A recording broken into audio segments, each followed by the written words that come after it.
Hello বন্ধুরা, good night, শুভরাত্রি। খেতে বসছি।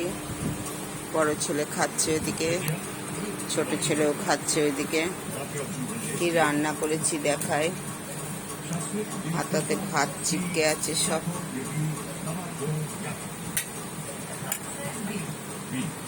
আমার না ভাত বেড়ে খেতে ভালো লাগে না। ওর বাবা যখন সুস্থ ছিল ওর বাবা ভাত বেড়ে দিত, আর এখন ছোট ছেলে ভাত বেড়ে দেয়। ওর বাবা সুস্থ থাকতো, ছোট ছেলে ভাত বাড়তো কোনো দিন, বেশিরভাগই বাড়তো। আমার ভাত বেড়ে খেতে ইচ্ছা করে না। আজকে কি রান্না করেছি দেখাই। এই যে রান্না করেছি পুঁই শাক। এতে আছে আলু, বেগুন, তারপরে মিষ্টি কুমড়ো, তারপরে পটল, ধুদুল, তরুই আর কি, ওই দিয়ে পুঁই শাক করেছি। এই পুঁই শাকটা কবেকার জানো বন্ধুরা?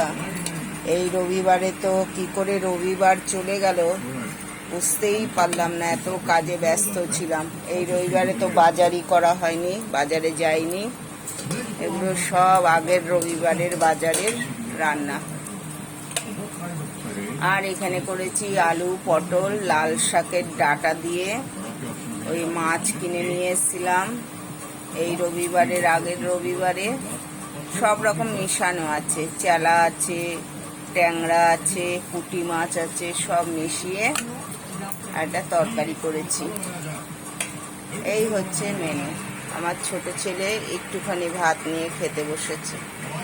মাছের তরকারি বোধহয় খাবে না, জানি না। আর এটা হচ্ছে কালকে রাত্রে বিউলির ডাল করেছিলাম আর আলু সিদ্ধ, ওই নেওয়া হয়েছে। বড় ছেলে খেতে বসেছে, ছোট ছেলেও খেতে বসেছে। ঠিক আছে তাহলে বন্ধুরা, ভিডিওটা এরকম ছোট করে বানালাম। সবাই গুড নাইট। আলু, পটল আর লাল শাকের ডাঁটা দিয়ে ছোট মাছের তরকারি, নানা রকম মিশানো আছে মাছটাতে, ট্যাংরা, পুঁটি আর চেলা মাছ। এই আর এখানে পুঁই শাক, পুঁই শাকের চচ্চড়ি। আলু, বেগুন, পটল, তরুই, বেগুন, মিষ্টি কুমড়ো দিয়ে পুঁই শাকের চচ্চড়ি করেছি। বাস এই মেনু বন্ধুরা। ঠিক আছে তাহলে খাওয়া দাওয়া করে নিই, অনেক রাত হয়ে গেছে, 11:30 বেজে গেছে। এই চান দান করে এলাম, খেতে বসেছি। ঠিক আছে, বাই, গুড নাইট, শুভরাত্রি।